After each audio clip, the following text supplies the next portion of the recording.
Last winter, I was at a pretty low point. Work had become robotic. My social life had fizzled to nothing.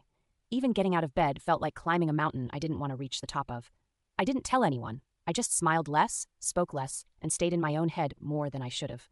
One evening, it started pouring just as I left the office. I didn't have an umbrella, of course. The walk to the station was about 15 minutes, and by the time I was halfway there, I was completely soaked and miserable.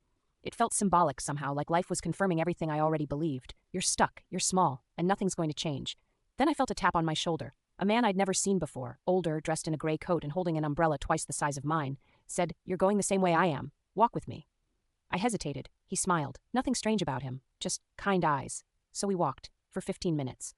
Side by side, sharing an umbrella, saying nothing. As we reached the station, I finally said, "Thank you."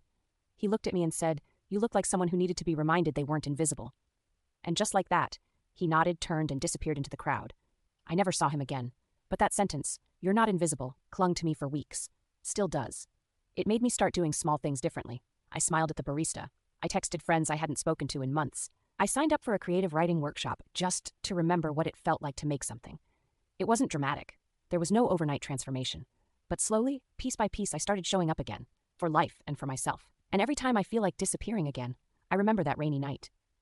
And the stranger who reminded me. Sometimes, all it takes is someone to see you, so you can remember how to see yourself again.